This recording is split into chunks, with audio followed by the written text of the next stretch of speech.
Good afternoon, fellow gamers, and welcome to the Electronic Gaming Federation Season 1 Finals for High School, League of Legends, and Overwatch, in close partnership with Connecticut Esports. You're watching EGFH's broadcast of the finals happening now at New London High School in New London, Connecticut. The teams here today have battled their way through this season towards their shot at the title of EGFH Champion. Today, we begin our broadcast with the long-awaited best-of-3 match on Summoner's Rift between St. Thomas More's Fair Vale and Notre Dame's Green Knights. Upon crowning our League of Legends champions today, we'll venture on to witness a best-of-5 between Overwatch teams, Woodstock Academy Gold, and Notre Dame's Green Knights, beginning at 4:30 Eastern Time, right here on twitch.tv/official EGF. Thanks for tuning in for this exciting postseason. I'm your host, Superman, and for your listening pleasure, I have casting alongside me today, the one, the only, Zeta. Thank you, Superman. I'm looking forward to some great games today, but unfortunately we did have a slight issue just before the game started. That's why this series will be starting 1-0 in favor of the Green Knights as a result of disciplinary action. The rest of the matches will take place as normal, though, so now it is a down game scenario. Yeah, an unfortunate circumstance indeed, Zeta. But with all that out of the way, the Rift is alive, the players are set, and we casters are ready. Game 2 is already underway with our draft phase. Let's get right into it, Zeta. What are we looking at so far? Of course, we've got the Ezreal. It is incredibly strong, incredibly powerful, paired with Leona. Fantastic bot lane. I don't think you can actually ask for a better start in terms of the pick phases. The Shen isn't bad at all, right? The Shen is absolutely a top-tier top laner. He has great base damages, slightly nerfed recently, but still not actually that bad in the overall scheme of things. Against the Renekton, he's still going to do very well. He's going to trade well with his stuns and with his shield. Taunts and shield. He's going to be able to negate a lot of that damage that Renekton pumps out in the early game with his auto-attack combos. Right. Yeah, we've seen ZBJB play that champion very well in the top lane. The Shen, extremely strong versus auto-attack compositions. We saw him successful on it on a number of games throughout the season. And actually in the head-to-head between these two teams, they've met a couple of times throughout the regular season. But coming into the finals, GK, the Green Knights, have actually won this head-to-head matchup both times, though both of these teams have impeccable records coming into the finals, both of them taking a sweeping 2-0 over their opponents in the semifinal. But as you mentioned, Zeta, that bottom lane with the Ezreal, the hotly contested pick between these two teams, going over to red side is a huge deal. Yeah, if the Green Knights do start to capitalize, they're going to start from the bottom lane. They have the Ezreal, the Leona. They can pair that with a strong, aggressive jungler. We have so many good junglers in the current meta. Things like Xin Zhao, things like even the Lee Sin has been making a slight comeback at certain tiers of play. And then you've got, of course, Kha'Zix, Evelynn, Nidalee, your standard, aggressive, invading junglers that can absolutely disrupt a team and their plans. The Sejuani can fall prey to all of these and more when the Predators start making their way onto the Rift and the Electrocutes start coming out in Masteries. But in fact, we're going to have Warwick, a very interesting pick when considering all of the CC that is already down on the side of Fair Vale, right? They've got Braum stuns, they've got the passive, the knockup, the Sejuani, the Shen, the Azir. Already we've got even more CC, and that means that this Warwick is going to have an incredibly hard time sticking on and landing an ultimate that will last full duration. But that Warwick ultimate as a main source of initiation, if Leona's not there, is a key tool for the Green Knights to try and initiate onto Fair Vale. But with a Braum, a Sejuani, you mentioned the Shen and Azir, all of those champions with those disengage abilities, not even necessarily ultimates, but those very strong R buttons in play for the blue side here, definitely going to be able to deal with that level of initiation. But that last lock-in, out of nowhere, I would say, a Veigar. We've not seen this in a while here. We haven't seen it in EGFH, but we have seen it in high-level amateur, in pro-level play. The Veigar has started to make a comeback, and the only things that stop him are long-range, poke, or Zed. Right now, Azir's got long-range, he's also got poke. Both of those things can throw more than half a wrench into the works of Deuce and his eventual plans to win. After all, he is a very, very strong, very good mid laner, but he's not guaranteed to win this. They're actually aiming for a little bit more of a farm game. If he can manage to sustain himself against the Sejuani and against the Azir, he will be able to start to scale up and to start to get an immense Veigar in the mid lane, a pint-sized Yordle turning gigantic. Absolutely, Zeta. And you mentioned that mid lane. Both of these teams have a rather similar average in their skill levels overall, but Fairfail has been notorious throughout our season as carrying from that mid lane. Anua 1, he has that master tier rating, 200 plus LP, multiple seasons in a row. That guy's a strong mid laner and has carried match after match for this team. But if we look at the head-to-head, Zeta, between these two teams, the most recent game between them did show us Annuo showcasing his talent on Lucian specifically versus Deuce. And he did win that early 1v1, but it was actually Deuce with his Anivia comfort pick that brought it back. But that banned out. Now he's on a different champion, that Veigar. It remains to be seen if he can take on Annuo, who's on a comfort pick as that Azir. We'll see who wins that early game, but the late game potential of both of these champions is just outrageous. Outrageous, I think, is the best way to put it. Because then you also have, hi, I'm Meatball. You also have Cornstarch, right? This bot lane, we talked about it in the early game. In the late game, Leona is an immensely powerful engage tank. She can go through the Zenith Blade, the straight Solar Flare, and drop all of the abilities into place, locking down the Azir, locking down the Lucian, and possibly earning themselves quite a few kills. I'm not sure how the Renekton is going to play into this late game because he has to play it incredibly well. He has to try and use that damage, get into fights, and not get zoned off by these tanks. That's a hard task. He's got a lot on his plate, a lot ahead of him. And without comboing with the Leona Veigar stuns, the zoning CC abilities, they're not going to be able to guarantee that Renekton will get in and do the damage he needs to in order to be an effective frontliner for this team. Yeah, absolutely. The Leona pick is an exciting one to be sure. That early game pressure, the level 2 power spike that Leona can just put on so much pressure early on. And if Leona can lock down anyone at the beginning of a fight, rather than getting bounced back by an Azir ultimate or the likes, then that one individual they can catch from Fairfail is absolutely sure to be deleted if their communication, the communication for the Green Knights is on point to stack, as you said, Veigar stun with the Leona roots, all these types of crowd control, hard crowd control spells that can lock down a single target, if not multiple, that are stacked upon themselves. One target, at least, is likely to get bursted out if Leona can get that initiation precisely. But, Zeta, talk to me. We've talked about this Leona here and possibly the Veigar follow-up, Warwick even as their initiation tools here on red side for the Green Knights. But I'm looking over here at blue side, and Fairfail seems to have a plethora of engaged tools of their own to work with. Yeah, and the question is whether they want to use the engaged tools, because as we've said, the Ezreal is very mobile. The Leona is great at engaging, at, stepping into a fight. But both those, tanks on the side of Green Knights, Warwick, Leona, the two who are most likely going to be in this front line, they don't have great escape tools. So do you need to engage? The question remains. I don't really think so. They can actually take the stance of saying, okay, we don't actually need to win this fight. We can step back and wait for their engage, wait for their CC, possibly sacrifice, a tank, maybe some of the health bars, possibly a whole tank. If we give up Braum, that's okay, because we have another 2 tanks remaining then. We still have the Shen, we still have the Sejuani, and then we can come back into the fight, re-engage after the CC is gone, and there's absolutely nothing standing in the way of them running over these carries on the side of Fairfail, or on the side of Green Knights. Yeah, I think you're absolutely correct. There are a lot of safety net options, if you will, for Fairfail to just play back, allow fights to develop somewhat on their terms, right? Allow themselves to be initiated on, but knowing that that's how they want to take those fights is a huge deal for that coming into this match. And here we are on to Summoner's Rift. Again, this is the second game of a best of 3 because of an unfortunate circumstance. That means we're coming into this with Fairfail on their back foot. They're down 0-1 versus the Green Knights. We're hoping that this comes into a Game 3 match between these two awesome teams, both of them with 2 or less losses in total coming into the postseason, each of them winning 2-0 over their semifinal opponents.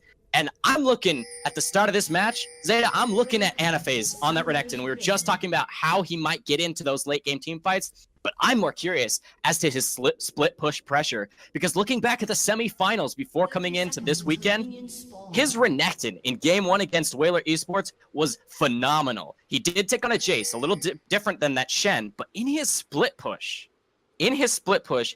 he went 4-2-4, having immense pressure, most towers taken, solo kills against the Jace, too much pressure, so maybe team fights will not be where they go up. But let's do a quick intro into these teams, Zeta. On blue side, I'm bringing you Fair Fail. In the top, we've got Shen, played by Zav JB. In the jungle, Barcode on that Sejuani, and Nuo1 hitting up that Azir in mid lane. Allure Love and Dreamy L taking that 80 carry support with the Lucian and Brahmin to that bottom lane. Yeah, and of course, you cannot forget the Green Knights. We've got Anaphase on the Renekton in the top lane. Brock 880 on the Renekton, on the Warwick jungle. There's almost 2 Renektons in the game, but Deuce, the one who's seeing double in the mid lane on the Veigar. Hi, I'm Meatball, playing that amazing Ezreal AD, carrying Cornstarch 08 on the Leona. This lineup, I think, has so much potential. You're talking about that Renekton, you're talking about how much he can do, how much he can win, and the problem is his stun can miss onto the Shen. So if he doesn't time the stun perfectly, or the Shen slightly mistimes his wall, right, he's gonna lose a lot of potential. The refuge matters so much in this matchup. If he misses it at all, this is gonna be a 1-2-3 combo. We're talking about, seeing the Renekton start to spaz out a little bit with the Cull, the Predator proccing in between auto attacks. His animations completely break, and then all damage breaks loose. Yeah, absolutely, especially with the press the attack keystone that we saw on that loading screen from this Renekton. That's so much damage. But down here in this bottom lane, it looks like we might get a little bit of a dash here onto the Ezreal. He's stunned up, that's press the attack, forcing the exhaust from each side, and that's going to be a flash from Ezreal blown. That's 2 summoners down already, not 3 minutes in to this match, Zeta. Level 2 Lucian power spike. This champion with press the attack is such a monster in the early game. We see it right there. As soon as the Braum lands one ability, the bite hits, and then the passive starts to proc. When the concussive blows trigger, Leona's forced to actually engage first blood in the mid lane. Oh my goodness, just the massive damage instantly coming out. 100-0ing a level 3 Veigar in just 2 seconds. What a massive gank there from Barcode. Totally on point with his mid laner. And that's going to be that first blood. Yeah, and I gotta say, we're talking about the Veigar, we're talking about the fact that he scales. He doesn't do very well in the early game, and the Sejuani, knowing that Barcode, sees an opportunity, punishes Unwo, burns all of his mana that he had available in order to get the kill, but get the kill he does. Not even burning a summoner, now forced the TP out. Unwo doesn't have TP, but he doesn't really need it, right? The wave is shoving very slowly on a phase in the top lane, talking about good engages, talking about good slicing. That's exactly what we mean, right? The refuge isn't down in time, and so Shen cannot get away. He doesn't have a way to stay alive through this auto-attacking Renekton. Oof, yeah, you talk about it. Not handing that W down onto the ground for that Shen is so important, and you saw the damage come through there. We all watched it happen, where Anaphase bullied the heck out of this Shen, forcing him all the way back to his turret almost. I'm surprised he had enough regeneration to stay in lane, back to about 70% now. But you can see, those junglers have applied enough pressure in these solo lanes. That Renekton, up 27-14, doubling the CS already, only 4 minutes in, and you can see the pressure in the mid lane stacking as well, with Anuo playing the bullying role onto Deuce. And that Azir, the range advantage is the reason he can bully so hard, right? He's got so much time and so much of a positional advantage before he even needs to take damage from the Veigar that it just doesn't become a factor, right? He's sitting there, he's throwing out Qs, auto attacks, commanding the soldiers from afar, and as you see from here, the comets can rain down without even being in danger. He doesn't have to worry about trades because he's never the one making them. It's his proxying soldiers, in essence, the ones that are taking damage and doing damage for him, but those don't contribute to his health bar. No, not at all. but they're definitely whittling down the health bar of that Vigar. I'm really excited to see how this translates into that earlier mid-game area, and of course, if this does go to late game, to see how that translates. Because when we look back, I mentioned the most recent head-to-head between these two, it was, again, Nuo getting that kill onto Deuce in the mid lane to start things off rolling for his team. But I'll remind our viewers, it was not Fairfail who ended up with the win despite that early lead from the mid lane, because it was Deuce and, of course, Hayam Meatball coming back with an immense gold lead in their individual plays as the team fights evolved. That actually we have a Sejuani coming in. Yeah, we do, and it's a really nice gank. We do get that Winter's Bite. It's going to get that passive through, and there's a nice stun from the Sejuani as well. There's the press the attack, getting Leona down to about 300 health. Dreamy takes a tower shot, and he's going to back off. It was a decently started gank there, Zeta, but it didn't actually pan out for them. Yeah, it was a very, very aggressive engage from Dreamy. He goes forward, tries to land Winter's Bite, and actually does manage to force the Leona to flash away. But only forcing flash when you're going that aggressive, I don't think is that great. You need to say that if you're committing 100%. And that means waiting just a little bit longer for that Sejuani to get in. Maybe even taking a loss on minions to get them to shove up to get that kill. Because if they're shoved up at all, instead of directly in the middle of that lane as they were, then the kill can come through. Then the gank matters a heck of a lot more. And unfortunately, for the side of Fairfail, they didn't have that timing exactly perfect, but Onwo starting it up again. Oh, but that's a nice stun. Cleanse comes through. Nuo's just going to back right off as the junglers show up to join this party. And there's Barcode. Nice turn onto the Warwick. Forces a flash over the side, and Sejuani's not going to follow. It looks like Warwick will be able to exit the jungle, escorted nicely by Anaphase on that Renekton. Good communication there to make sure that they group up to get him a safe exit from the enemy jungle. But an excellent gank by both junglers there to try and make action in the mid lane. Making action, I think, is not the worry of Barcode. He's trying to make further gold. He's trying to get a lead. Deuce is the one that's starting to sweat, under all of this pressure. He's going to be crumbling eventually unless he becomes a diamond in the rough. He needs to take that, use it to his advantage, because all the time that this Azir is pushing up, that this Azir is engaging, that's when Brock needs to engage. He did almost manage to find it there, but needs to be a little bit cleaner in order to make that kill happen. Oh, JB finally getting a little bit of a nice trade. Anaphase takes a tower hit after failing to get his route through. JB finally getting the hang of that trading potential, but underneath the tower, that's going to be a flash by Nuo. He's going to take a full Vigar ult to the face, but he's way too healthy to actually fall to that one. That's going to be a solo kill underneath the tier 2, it felt like. Nuo going up a couple of kills in that mid lane. And we've seen this time and time again. Onwo is such a proficient early laner, such a mechanically adept player that he keeps farming solo kills, right? He has the potential, he knows the limits, he gets solo kills in basically every match I've ever seen him play in, and statistically, even the ones that we haven't seen him on stream, he gets kills and kills and kills. But the problem isn't that he doesn't get kills, the problem isn't that he doesn't get leads, the problem is translating that to a game win. We talked about the fact that Fairfail, they did this before. We've seen this exact pattern against this exact team. They need to have that depth now to know how to close out the game. Because if they don't know how to close out the game, this is going to end up just like all the rest of them.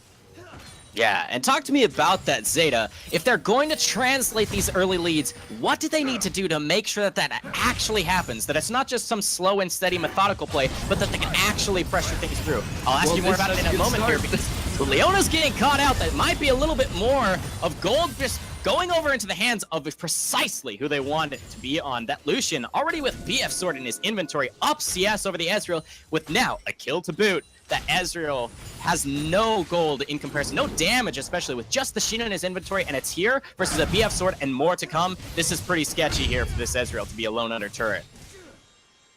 So how they win, though, is they pressure lanes like this. They take the weak Ezreal. He doesn't have gold yet. He's gathering it, right? He has the Kleptomancy, and in his inventory, another 800 gold to boot means that he can actually buy some armor, start to, fight the Lucian on even terms, in fact. But the issue is they need to convert that into objective kills.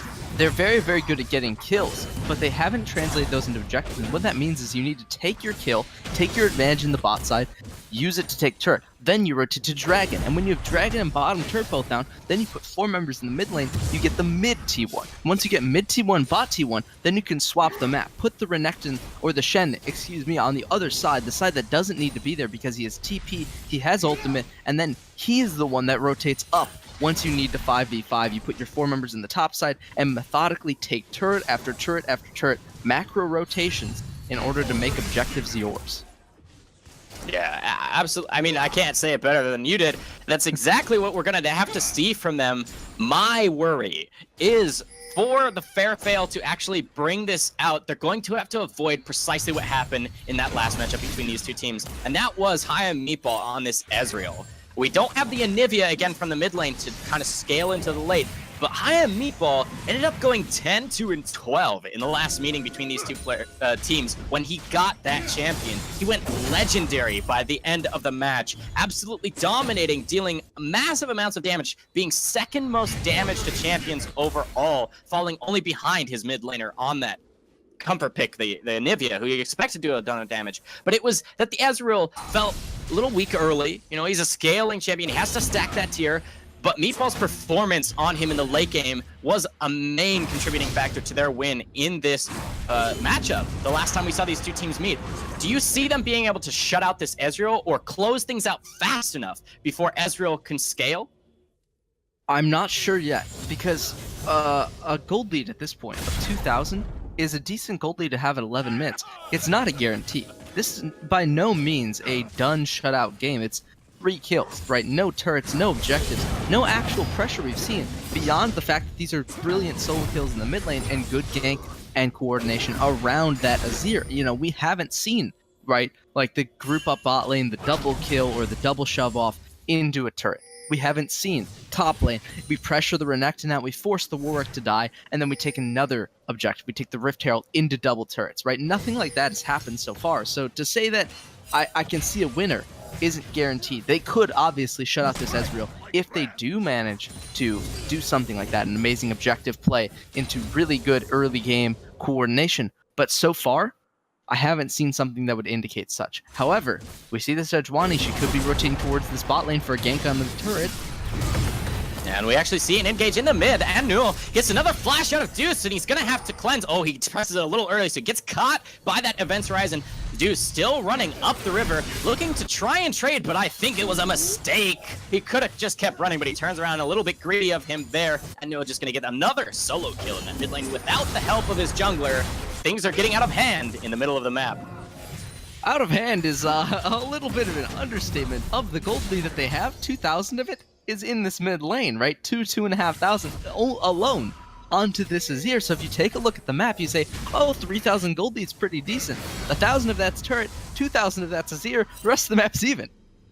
Yeah, you mentioned the rest of the map is even, so it seems that it really is all on the shoulders here of Onnuo to actually translate this lead into a win. If all of that gold is concentrated on this Azir, and he's hitting that power spike, he's just broken that Nashor's Tooth, a blasting one to boot with 4 stacks on his ring. He's going to have to make sure that he does things to help his team, not just his solo play alone, things to help his team translate that lead into a win. And we've got Sejuani and Warwick here off of the wings here in this bottom lane. I want to see how explosive this next fight might be. We've got ultimates available for all champions on this side of the map, other than the Ezreal.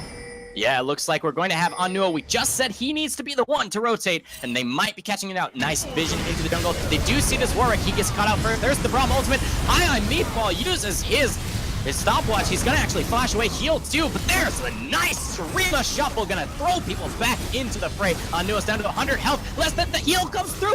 Oh, Lure Love with the clutch summoner spell to save the Azir from being shut down. Beautiful, beautiful team play there on the side of Fairfail, executing a beautiful dive using that Shen ultimate and summoner spells in perfection, granting themselves not 3 kills, but an additional turret, bringing that gold lead to 5,500 under 15 minutes into this match. Zeta, things are getting more than just out of hand, like you said. The rift belongs to Fairfail at this point.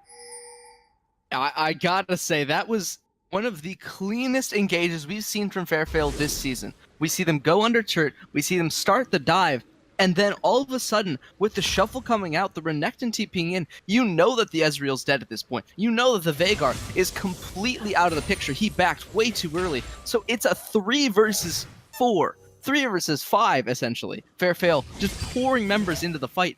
And then, even though the Azir drops low, they get the clutch summoner spell heal, as you said. And the one chance they had of getting a single return kill, which would be only 400 or 500 gold back on it, doesn't even materialize. They lose another turret. This coordination, and gotta say, it's coordinated, yes, but they saw the Azir walking down. They have a ward in the Pixel Brush in River, and they didn't do anything about it. They didn't back off the turret. They didn't send for their Veigar earlier, and as a result, they just got completely wiped in the fight. They need to be seeing that, taking advantage of that vision, and not getting caught out like that, because they have the wards to make use of. They have the information, the knowledge. They just have to actually use it.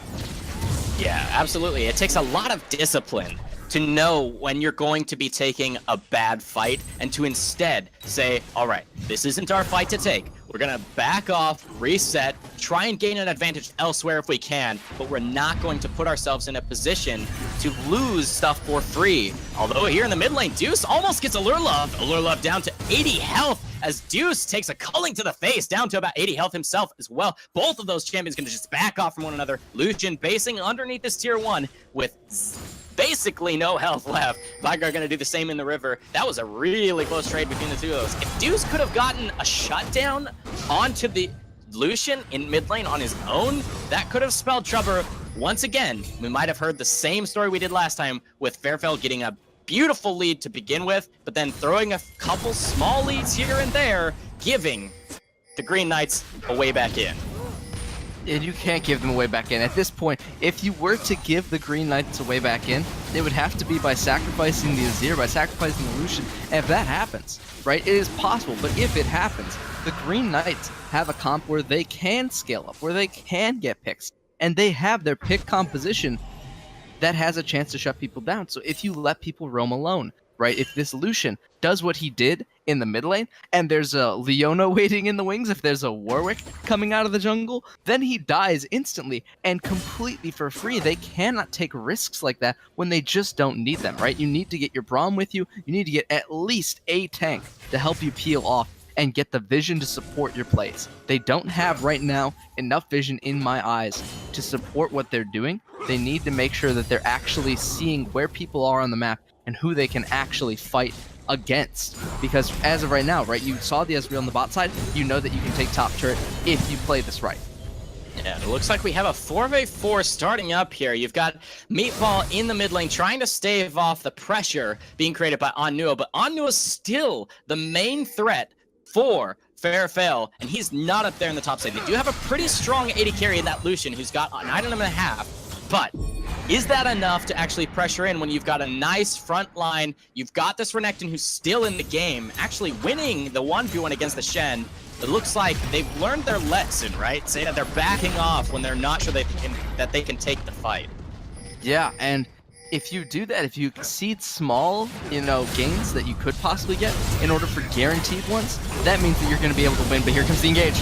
Oh my goodness, that Leona ult didn't quite land to get a stun, but Anaphase is still really healthy. Brock 880 on the front line too. The first casualty of the fight is going to be that Braum. He throws out everything he has, but there's nothing left for him to do. And it looks like on the backside, the Azir comes through. He gets the Shen ultimate, so he's really super tanky with that nice stream of shuffle, separating this fight out. And there's going to be the Leona. That's 2 falling on red side, with just 1 being taken on that beginning. And there's going to be Deuce trying to run from this really tanky Shen. Oh, they get the blast plant. They're going to actually get away with blinking red health bars on everybody who remains.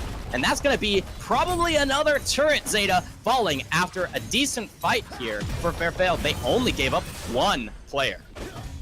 And 1 player for a turret and another kill is definitely not a bad look to see, right? You see Fairfield, they've been taking risky plays. They've been taking risky advantages. Right there, they had a brilliant engage. They say, okay, everyone's going to get picked. That's fine. We're going to back off. We're going to lose a member and allow the Azir to rotate in. They bought time. Noel comes in from the backside, and he just starts decimating the back line of the Green Knights. He goes in and throws soldier after soldier. Everybody's losing health. Everybody's getting slashed down. They're forced to retreat. They don't get that many kills, but the kills don't matter. The objectives matter in the end, and they got another objective off that, which is one step closer to knocking on the doors of the base and eventually blowing this house down. Yeah, you mentioned objectives. We're at that 20-minute mark now, Zeta. That means the Baron's finally on the table. They did even get that Rift Herald. They used it up there in the top lane for the push we just saw. And now we're going to have a Dragon in just a few minutes. And with Baron on the table and 4 turrets to 0, this map is wide open. You talked about vision. What do we need to see? Where do we need to see those wards set up for Fairfield to actually set up for a safe Baron? Not one that they'd throw, not one that would give a window, an opportunity for Green Knights to bring something back. Exactly what they currently have, but a pink ward in pit and a pink ward at the red bush, as it were. And this Baron actually dropping to half HP. Could be going down soon. Cornstarch, Renekton. There's no smite here. Oh my goodness, there was. He doesn't have any way to contest. Yeah, there's no way to contest that, so it's just going to be a free Baron, basically, going over to Fairfield. A really nice choice by then, I would say, to just go right at the 20-minute mark, essentially, and just walk straight at it and go for it as quickly as they could. With this kind of a gold lead, almost, it's approaching 10,000, really. With this much of a gold lead, to make such a decisive play is precisely what you have to do. But here's a fight. It looks like Leona's just going to go in on her own, left alone to die on the front line. She's 0-3 now left. Now it's 4v5, and this is the Baron Duff team looking to try and dive. There's going to Sejuani trying to save his Lucian, who's down. Allure Love calling at 100 health, and there's just so much damage. A double kill, a triple kill actually coming through. And Nuo 1, 8, 0, and 4 on this. A 0, what an explosive play in the mid lane. They're knocking on the base. They're knocking down the base. This is going to be an inhibitor turret. This is going to be an inhibitor. Death timers, 16 seconds there. Look like they kind of want to go for a Nexus turret. They can get at least one, maybe a little bit more. They can think about ending. 5 seconds. They could actually think about fighting this again. Look, the health bar is still very, very large, but they're going to take the safe, guaranteed play. 22 minutes in, they've got 14,000 gold up. They do not need to take a risk. That is absolutely the last thing they want to do right now. Baron back, come back with more items, win a second fight, win the game. Yes, this is just absolutely a blowout. 14-1, a 13,000 gold lead. That's almost like 500 gold of a profit accrued over your enemy per minute of the game. 7 towers to 0. Summoner's Rift, no, this is Fairfield's Rift, and they are owning every inch of the map. They've taken every single dragon that's spawned so far. Another one coming up in just 15 seconds. They've taken the first Baron, the only Rift that has ever spawned, and look, they're just chasing down the support once again. Cornstarch, oh wait, getting caught once again on this Leona. 0-4, no MR, no armor. There's nothing doing for this front line, if you can call her that at this point. She's just so far behind at level 10. Not even 2 points in her ultimate as they're knocking on Zaya. They still have Baron buff. They have Baron buff, and it's actually not even going to run out for another third of the duration, a minute and change left for them to push into this base. That could easily be another inhibitor, and with the inhibitor going down, we see Super starting to come into the mid lane at 23 minutes. You can't defend against Supers. There's no way to stop them, and they're going for another kill. They get out of phase, absolutely demolishing his health bar, and Love takes another kill. This could be the end of the game right here. Oh, it might as well be. There's only the one Nexus turret left, and there's going to be a fight. The Warwick engages right underneath the turret. That's a nice suppression, but you can see the damage from this Lucian, who's got 5 kills. The crits coming through. There's the press, the attack. He actually gets caught a little bit, but he's going to actually get saved by the Braum. Braum's comeback support. Actually, I bet he earned it. There's just so much teamwork coming through. 17-1 in only 24 minutes. There's the Nexus explosion. 10 turrets to 0, Zeta. What a convincing win for Fairfield over the Green Knights. They're taking this to game 3. Game number 3, it's gonna come up, but first off, I gotta say, that's the best we've ever seen Fairfield's macro look. I don't know what they've been doing, but it has been working. This has been a very effective rotation. They've used the Azir. They've actually rotated to side lanes and taken the Azir to the places where they needed to make the stuff happen. So whoever's starting to shot call on this team has gotten a hold of things, and they are using their resources incredibly well. I'd love to see more of this, but again, Green Knights, they can make comebacks. They just have to not give so much up in the very early game.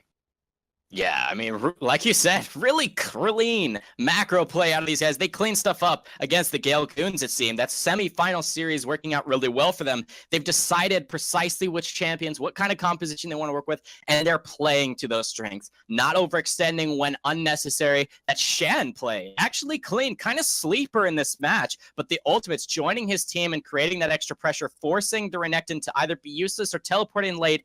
So beautiful. Overall play out of all 5 members here from Fairfail, coming out with that win, Zeta. Yeah, and with that, we're going to take a short break before game number 2 comes your way. So game number 3 comes your way. The series tied up at 1-1. Who's going to take it? We'll find out right after this.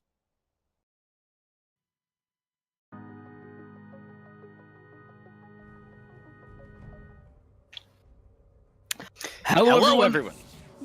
Go ahead. Welcome back. Because we are tied up 1-1, I am taking the lead for just a second. We've got our games at 1-1. We're all tied up. Fairfail took down the Green Knights Nexus, bringing us to an even game score for the final game of this series. This next game decides who walks away with the EGF High School Season 1 Championship. There's no doubting the intensity of what we just saw. Both of these teams fighting tooth and nail for victory. And that means that we're into the final game.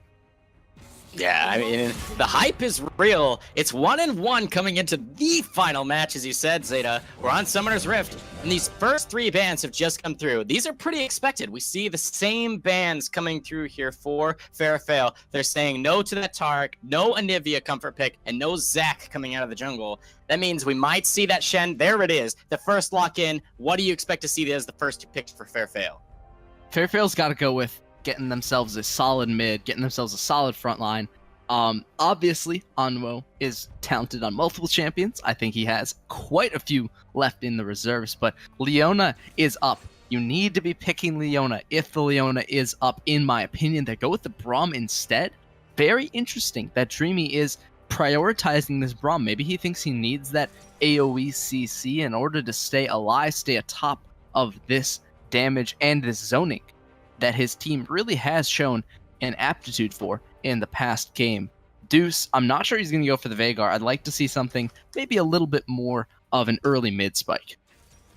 Yeah, it's really interesting. The Orianna is actually available. Asol is kind of that pocket pick. It's actually really interesting to see Deuce picking the Aurelion Sol so early, blind even, but interestingly enough, he has been playing it a lot in the preseason. It's about his 4th most played in the last few weeks that the preseason has been going, but he's actually played a lot of it with that summon area as well as the Comet. He's been playing a different set of keystones between the different games, but the Orianna is still on the table. I'm really curious why they left that up. They are now into second Banners phase. It's possible that it comes through, but most importantly in my mind is that Fairfail let Kane get through. Brock, 880, actually is his most played both Season 7 and the entirety of the preseason. So letting a few comfort picks through here could come back to bite them. I'm not sure. It's very possible. Actually, with that Thresh ban, they're opting into a possible matchup against the Leona. They already have Braum secured. I'm very curious, actually, for the reason to banning Thresh away when you know that Leona still could be coming out. I guess because they already have the Braum, they just don't want to face Thresh as is, but they do get the Orianna Zed banned away instead. I actually think that that's a very interesting choice because it means that Allurlove with the Orianna, with the ultimates and the shockwaves, can pile on more CC in the middle of Maokai engages, in the middle of a Jarvan Cataclysm, and that is a heck of a lot of damage to combo with. Death Balls, your name is here. Yeah, and Zeta, That is the gauntlet thrown by Meatball there, locking in a Twitch in the face of a Maokai Jarvan Orianna, saying, yeah, I'm immobile, yeah, I'm squishy, what are you gonna do about it? I've got damage. And if he is that immobile, backline AD carry, if they get to him, that ends the fight. But if they can't, we know which direction this fight is going to turn, and it could be Green Knights bringing it back with Vayne! The gauntlet returned! Vayne locked in, Zeta. I don't know what to think at this point. The Vayne locked in alongside Orianna against the Twitch. Not the best matchup in the world. The Aurelion Soul has a bad matchup into Orianna as well, though. So we'll see if mid lane goes the exact same way it has for every game on Nuo's playbook, where he wins the early game. This is interesting. To say that the Twitch is immobile is an understatement. He has absolutely no spells that get him away from things, especially now that his invisibility is simply a camouflage. If you stand in range, you can see him, you can kill him. And the Vayne goes fully invisible. You can't see her, you can't kill her once she starts tumbling around in the middle of the fights. And because she's hypermobile in that sense, she can change direction incredibly quickly. It's going to be very difficult for the taunts to land, for the Kayn to get his knockup, for the A-Soul to possibly even get a stun. But Alistair's point and click. And that point and click interface could be the CC that they need to get in on this. But we've talked a lot about that bot lane. I want to touch back on the jungle, right? Kayn into Jarvan is such an interesting matchup. We've got J4 with good early game ganks. He's the best early game jungler beyond maybe a Xin Zhao or a Kha'Zix that you could have. You could basically never ask for somebody better because he has tankiness, he has CC, and his CC can travel. When he flags and drags, he can flash to knock somebody up even further than the flag and drag lands. So it extends his range to about 1,000 for a knockup, which is absolutely nutty. Kayn doesn't even get the knockup until he gets his passive. Yeah, I mean, and he's got to stack that up, and it could take a long time to do so. Much longer than just getting a level 3 out of a Jarvan or a red buff. So the Jarvan has all that amazing early pressure. And speaking of not just Jarvan as a champion, but Barcode here on Jarvan. The last time we saw him play Jarvan was actually just in the semifinals against Gelgoons, where he actually went deathless, Zeta. He went deathless in a full 31-minute match with 11 kill participation, 4 kills, 7 assists, which was about a 52% kill participation, but going full tank, that's insane. He knows how to initiate for his team, and it was smartly so. Like, he can actually make the right decisions for his team to start these fights. I'm not sure exactly who the shot caller is for their team, but we can know for sure that this Jarvan initiation is always going to be on point if history has anything to tell us. History repeats itself, and it is often written by the victors. In this case, could be written by either one of these two teams. After all, this is the first season, the first finals.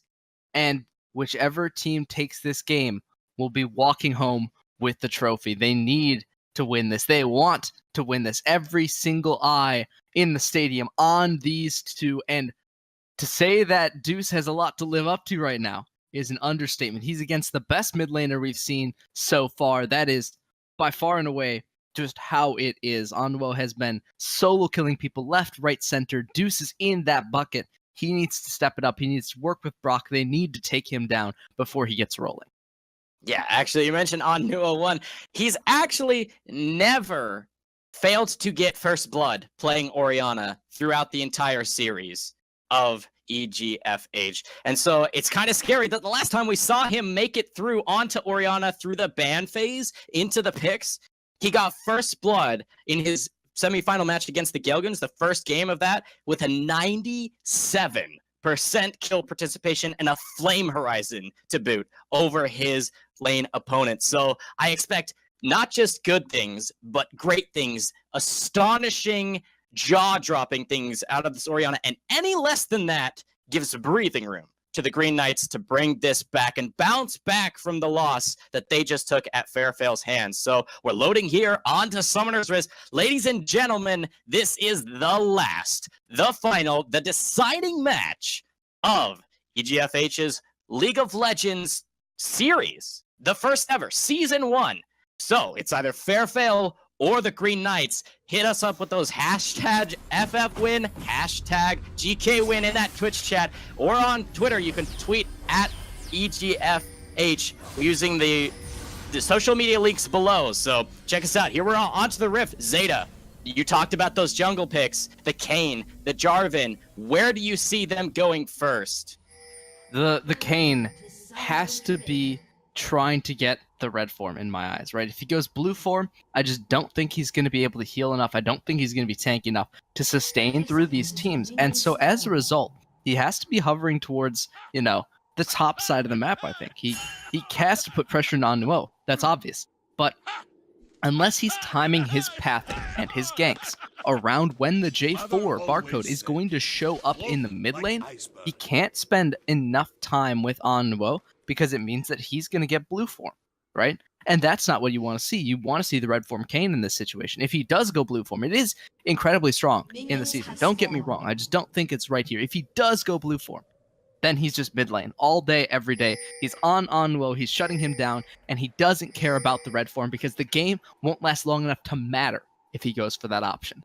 That's absolutely a possibility to come out here. We'll have to see how these junglers decide to play the early game. Jarvan with his free early pressure just from his kit alone, and the Kayn, as you mentioned, with his decision-making that will play things out depending on how he wants them to play out. If he can have that much control, he really has to respond to the possibility of Jarvan controlling the river and getting those early scuttles because of his faster clear time. So I want to see, Zeta, do you think the solo laners can actually create enough pressure to dictate the junglers' paths for them, or will it be the junglers that decide how the solo lanes play out?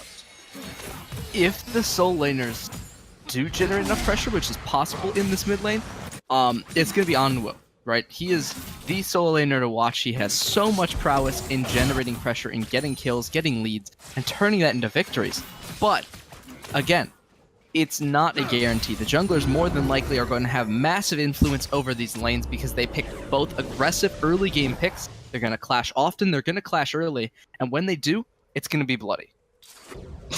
Yeah, bloody. There's going to be first blood, I'm sure, in the mid lane, as there seems to always be with this Orianna pick. And even though we do have those level 2s down here in this bottom lane, oh, a nice initiation from Cornstarch. Actually gets a little bit of a trade, but nice unbreakable. That shield popping up for Dreamy L on this Braum. A nice trade potential for him there, blocking a lot of damage. But let's do a quick rundown, Zeta. Who do we have on this map? We've got Fairfail versus the Green Knights. On the Green Knights, we're over here on blue side. We got Anaphase on Shen. Brock, 880, excuse me, on that Kayn, right? He's looking for those different forms. Deuce in the mid lane on Aurelion Sol, that kind of pocket pick coming through. And then, of course, Meepo on Twitch and Cornstarch supporting him on Alistar down there in that bottom lane. And if you did miss the first game, we've got our victors of the first game as the gang comes in top lane. Hold that thought. Brock 880 is in here. Yeah, they forced the flash. That's about all they'll get for it, though, but hit us back up. Who do we see here on red side? ZBJB top lane. He was, I wouldn't say instrumental, but a very stalwart frontliner. Last game, Barcode has swapped his Sejuani out for the Jarvan, going for a more aggressive line on Nuo. The exact opposite is now in the Orianna, trying to get that control mage style back into this game. Allure Love taking a very safe, very long look at the game on Vayne. And then Dreamy L, repeat Braum, the only returning player on the same champion, in fact. We need to see if that's going to be the difference maker or the difference breaker. The hearts could be the ones to decide this. And as of right now, I gotta say, on Nuo, definitely not putting out the damage we saw last game. No, he's not. And it seems like if he can't get that early lead, we might actually see him getting disheartened. The team disheartened, perhaps. Oh, he actually is getting rather aggressive. Gets a nice, decent trade-off. No summoner spells blown, though. Not even the heal force from Deuce. But I actually want to come back to this Braum pick. Dreamy. He's the only remaining champion, as you mentioned. This Braum coming through as the same for his team composition. And it's actually the only champion he's played in the postseason. And he's had a 100% win rate on that champion for games played. So it might actually be that sleeper, that secret answer that nobody's actually paying attention to, but might actually be carrying these games. Did he swap? He swapped off Braum to the Leona in the game they lost against Green Knights, correct? I believe they won last game, and he was on. No. In actual preseason, in the season itself.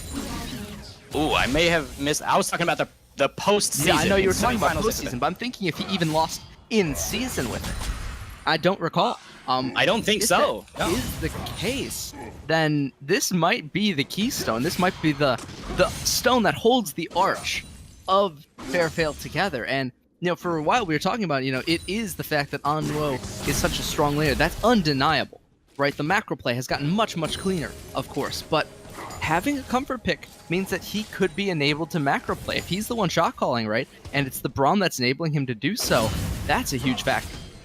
Yeah, excellent point, Zeta. If he is the strongest muscle, if you may, if he's unbreakable in that bottom lane, then it might be him and his shot calling that has been carrying this team through. So we'll have to see if bottom lane actually can remain stable enough to let that Vayne scale to the point where she'll just be able to melt through the relatively thin front line, relatively speaking, between these two team compositions, with just an Alistar that can take true damage, right, even through his ultimate, and of course the Shen. But he doesn't take damage. Yeah, the right, good thing he about was Shen, not. he doesn't take damage to the refuge. So the Vayne, as much true damage as you're putting out, it doesn't matter for about 2.5 seconds. However, it's only 2.5 seconds. And while this bot lane has heart, they don't have control of the planet yet, and some might say that they're still looking to become captains of the Rift. That was a triple joke. If you did miss it, catch it later. After all, they have a long way to go, right? Both of these carries scaling up incredibly long term. They're not going for early game fights. The Twitch can pop at 6, but if he does so, right, the Braum can block his entire ultimate. He can't spray and pray through that shield as much as he'd want to, so with that being said, I think this is one of the worst matchups for the Twitch. He has to consider the fact that he can't even go at 6 and try and get these stealth kills, because every time he goes close, every time he tries to engage, he can get CC'd, he can get knocked up, and he can get Vayne pinned against the wall. Yeah, and even if he doesn't get CC'd, Dreamy just throws up that Unbreakable for the Braum and blocks pretty much all the damage from spray and pray. He's really in a bad spot, gonna have to use that kind of damage elsewhere, maybe a sneaky gank into mid. And speaking of mid, Zeta, when we were this far into last match, in terms of the game timer, there were already 2 kills on Onua. He already had 2 kills in his inventory. He had so much gold, he was completing a first item before 8 minutes. But here we are, approaching that 8-minute mark, with the gold dead even, right? We've got CS numbers pretty equal, only Shen with a decent lead in the top lane. But that's it. It's been quiet. Where are the junglers? The difference is, the junglers themselves have been farming, hard farming. I mean, you take a look at the map, they're both on their second clear, they're both going for, second rotation of buffs. Oh, Engage comes out, Burke is here though. Oh, nice flash from Onua, dodges out some of the CC, but there's 3 members there, and the first blood is not the Orianna in favor, getting yet 400 gold into her pocket. Instead, she'll be the one that falls, losing both summoner spells, not taking any summoner spells, but dying nonetheless. I am Meatball, though, playing really far up, looks to be getting caught. Nice dodge on the Winter's Bite, but the exhaust will slow him down. An interesting choice to condemn there. Very interesting. I'm surprised that you'd condemn at all, given that the fact that that you can possibly catch up, right? They have Braum ultimate. At that point, it seems weird to Winter's Bite instead of Glacial Fissure. Glacial Fissure is so much larger. You can force a flash, you can force summoners out in that sense. And they're always worth summoners, right? Every time you ultimate, if you get summoners, then the next ult kills them. Yeah, I guess they were just playing really, really safe, not entirely confident in their abilities at this point. They just lost their main player, right? In that mid lane, they just lost him.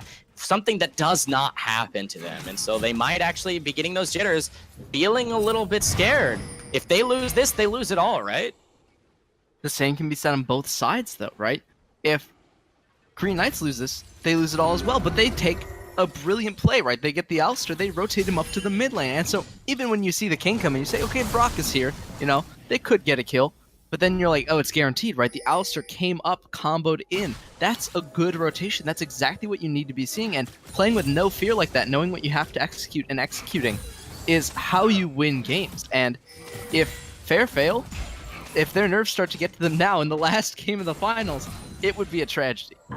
Yeah, it would, and it looks like we might have a dive down here in the bottom lane. Nice stun comes through. Allurelove gets stunned against the wall. Teleport comes through. The Maokai's going to join shortly, and there's going to be Allurelove taunted up, and he's going to be the first to fall. Alistar with the kill crit there, still tanking the turret, although his ultimate will wear off now. He's taking a lot of damage, and there's going to be 2 kills. Will they get a third without trading at all? Oh, Deuce is going to walk right into the Orianna. So that's a 3-for-1 trade overall. And they did get a teleport for just that Shen ultimate. Oh, and FaZe is tanking up the turret, though. This is a little bit risky for them to still be looking for dives.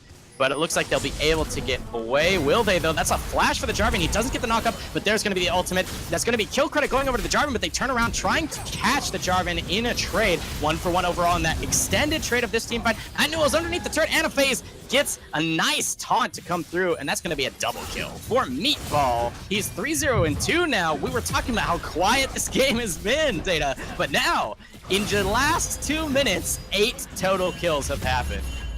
And I gotta say, if you're talking about breaking a game open, if you're talking about having no fear, the Aurelion Soul Pick, such a key player in that engage. He comes in, roams to the bot side, traps them under turret. They get the first 2 kills off of that engage, and then the fight starts breaking loose, right? We start seeing people teleporting in. Nuo roams in, he gets a kill, but already they have 3 members down, and at that point, 2 versus 3, 2 versus 4, you cannot be standing under turret. They both stand there way too long. They get brought down, and they lose the turret to boot. 3,000 gold now separates the 2 teams at 11 minutes, and with that, Barcode has a lot to make up. Nuo has a lot to make up in the mid lane as well. These 2 champions that usually are rocks for the side of Fair Fail now find themselves mined to death. The jackhammers are out in full force.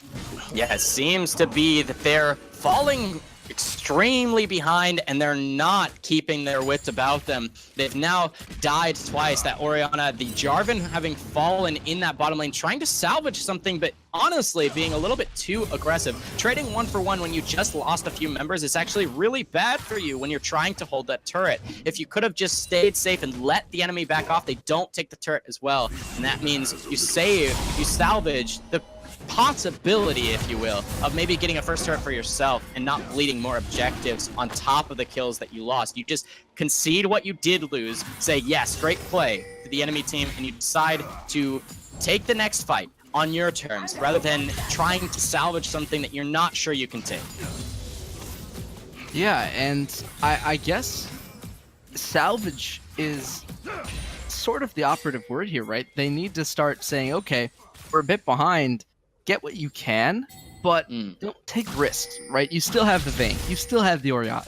You know, these champions, as behind as they might be, which isn't very behind at this point, right? We're talking, what, 1,000 gold in the highest roll, and that's at bot lane. So 1,000 gold down is still nowhere near a lost game. You can absolutely come back from that, and especially on a champion like Vayne, where the true damage starts scaling up and stacking, you know, as far as you go. It's just like, okay, we can build Rageblade Vayne even, right? We've seen that build a couple times where it starts double stacking on the true damage.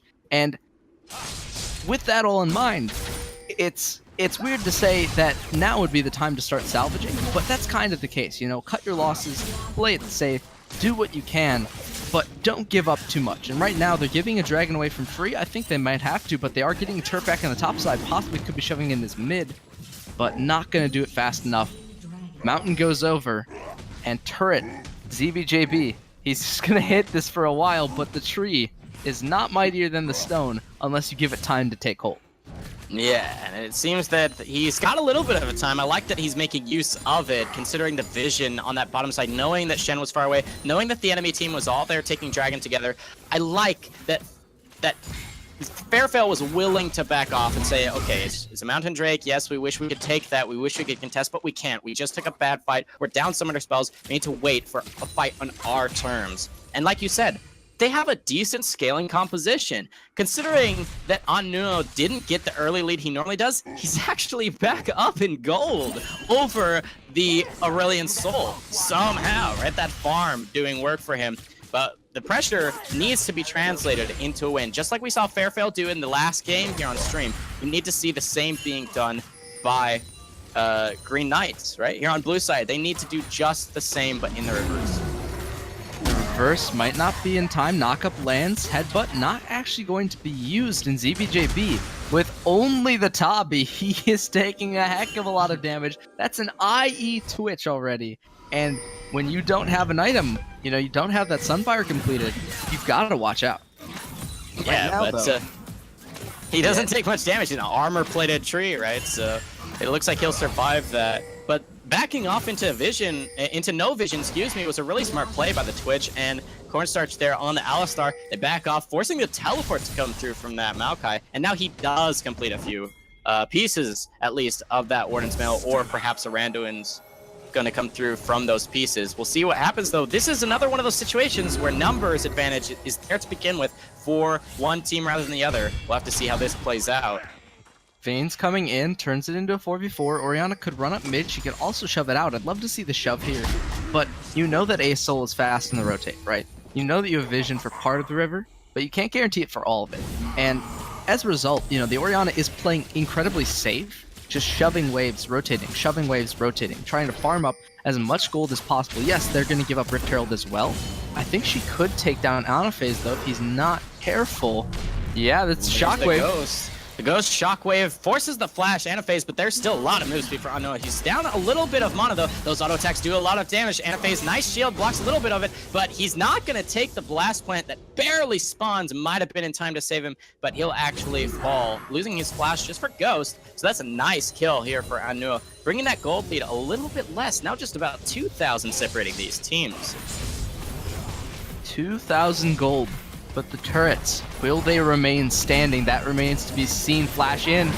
Oh, nice flash. This is going to be an insta-deletion onto that Vayne. Not even able to flash away the nice flash knockup play from Cornstarch on Alistar. Beautiful combo into the stun with Deuce, and just massive damage coming through. You mentioned the IE on the Twitch. You saw that come through there with the spray and pray. Their 80 carry, Allure Love, just gone from the map, and they're going to be pressuring further with this Rift Herald. It looks like an engage comes through from the Maokai. It looks like they might be just trying to stop the aggression rather than take a full-on fight. But you know what? When you try and stop a fight, you might be starting one. Oh my goodness, a nice turnaround. Jarvan gets the Cataclysm, but flashes were available. Shen ult comes through to save Deuce. Nice double talk comes through. And there's Cornstarch. He's got his ultimate to keep him safe, but Meatball is forced to flash and a heal away. 100 health remain. Cornstarch, the last of his ultimate comes through, and that's going to be a kill for Anua. He's now gone to 3 kills when going down 2 in lane. And that's just him as a laner, right? He takes the fights. He knows exactly when he can turn around an objective. And Shockwave's 3 members in, forces out ultimates from 2 people, from 3 people. At this point, they can turn for their turret. They can get themselves the first objective. And the gold lead is starting to dwindle even further. 1,000 gold now separates these 2 teams, whereas 3,000 just scant 4 to 5 minutes ago. The gold going in the reverse direction, definitely not a good sign for the Green Knights. They're not out of this yet, though. They could still come back, take their tank line, take their Twitch, and now that he's on 2 items, he becomes incredibly scary in these fights. They have to watch out for the Invisible Rat. Yeah, so we've got to see Trimi making a perfect and full use of that Unbreakable to stop spray and pray. We see that that Twitch is the strongest person on the map right now, if second only to perhaps Orianna. We'll have to see how the team fights play out in that regard. But with Mountain Drake, a second Mountain Drake spawning in just over a minute here, Zeta, do you think it's worth contesting for Fair Fail now that we've seen that they might be able to take some fights and turn things around? They might be scaling to the point they need to. Do they take another fight when down some summoner spells on their front line, or do they give it up and give a double mountain over to the Green Knights? It depends on where the Green Knights are on the map. If they're not in position, absolutely go for the dragon. You have damage, you have smite on the right side, you can take this. They look like they're prioritizing towards the top turret, but the dragon not up for another 30 seconds. They still could rotate back down here. If they're not, though, that's when you take it. Absolutely take the dragon. Prioritize as many scaling objectives as you can, because even though they get an outer turret, that's not proceeding towards a win guaranteed. Oh my goodness, this might actually be just some form of deja vu as Anua, but down in mana a little bit. Anaphase is going to take a couple more auto attacks. Nice shield comes through, and there's going to be one more. Will do it. Will the flash do it? No, not even going to have to flash. It's on cooldown anyway. but it looks like the last little bit of command attack takes the kill for Anu, and we get a Kane just getting perma CC, a nice stacking there, and that's going to be a disengaged Vayne, kind of late flashing, and there's going to be Haya Meatball stuck in a beautiful Cataclysm, nowhere to go. That's going to be 3 quick kills. Now the score's tied up 7-7, almost equal gold, and Baron just spawned. And there's no way for them to contest it, right? They lose their jungler on the start of the fight. They can't stay in. They lose their Twitch as well, so they can't fight this. They're just giving away the Baron, and at this point in the game, you know, I wanted to say Green Knights had a really good start. They did. Now it's all gone. Everything that they saw was gone. Aurelion Sol just a bit too late. Definitely should have been a little faster on that rotation, but unfortunately for him, does not find the gold, does not find the kills, does not find the objective either, as Orianna starts to solo out the dragon as well. Oh my goodness, getting all of the objectives, just insane. The amount of comeback potential that just showed up in this match, Zeta. Now they're up in gold. Fair fail, just making the plays. I really like the choice to have Anu answer the global, right? They see that Shen has just been stacking non-stop armor and health. They send the Orianna to answer the global, say, go straight to the source. Stop it in its tracks. If you can put Shen in the death chamber, there's no way to lose a numbers advantage elsewhere on the map. Just take the 4v4s that you know you can take. Trap that Twitch in a Cataclysm, and he doesn't have a Shen ult to come through. The Stand United to give him that extra tankiness to survive the damage from the ball combo. You mentioned in Champion Select, Zeta, that they have those tools available to them. And even without Orianna in the team fight, using the tools on the map correctly translate into advantages, as we've seen in the last few minutes here. We'll have to see if it continues, though. And the weirdest part to me is, you know, you say it's in the 4v4 they can win. It's not even a guaranteed win, the 4v4, but they picked members, right? 4 versus 1, you win that every single time, and that's another 4 versus 1. The Twitch gets caught out as well. Both of those members completely solo, completely without backup. That's not a 4 versus 4. That is an unfortunate situation. Yeah, you mentioned 4 versus 1. Luckily, Shen has that taunt to move away because he almost got caught as a 1 before on his own. Brock 880 almost initiating without his team. And there's going to be those brambles coming through, and that's going to be a knockup. Airborne here. This Shen is just stunned. That perma CC onto a single target is absolutely disgusting. The Shen doesn't even seem to be made of armor. He's actually just made of paper as he falls instantly there. 30-second death timer on their frontline champion, their primary frontline champion. Cornstar's going to try and do it on his own, but even so, that's a nice ultimate. That's going to be Orianna just starting out a beautiful fight, and they're just trying one at a time. Green Knights, their team fight just falling to pieces one by one. They're falling. That's going to be a triple kill for the Orianna in what feels just like a slow, last-hitting team fight where she's just saying, can I get the multi-kills, please? And her team is just spoon-feeding them to her. 7-2-1 after down 2 kills in lane. This is a amazing performance of team play from behind here on red side. Fair fail, showing they might be the better of these two teams. It's quite possible, but for now, we cannot guarantee that they have. However, cracked open the base, 5,000 gold now, separating the two at 23 minutes. And most of that gold is under the pocket of the Orianna, 3,100 over her counterpart in the mid lane. Brilliant farm, good kills, great CS. I mean, we're talking a lot of gold, and very, very quickly, all accelerating the power spikes, all enabling this Orianna to do what she's doing, to walk in behind her triple tank frontline and just drop the damage onto the faces of all of these members. The Twitch cannot run. The Aurelion Sol cannot run. He does not have flash anymore. Neither does the Twitch. Neither does the Alistar. Neither does the Kayn. All of these members so good at engaging, so bad at leaving the fight. And so they have to take into consideration the fact that they now are on the back foot. They need to be peeling. They need to be catching the Orianna if possible. If they can't, I mean, the game's all but over then.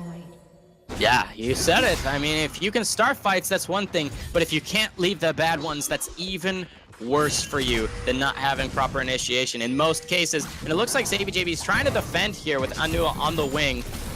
And there's a nice actual push happening in the bottom lane. Not sure why. It's just been set up. They were at the T1 bot lane. They're now at T2. They take both in a row. And all 3 members of the side of Victory Knights are sitting in the mid lane, right? They're trying to push in, they're trying to get their own T2, and they just can't shove in fast enough.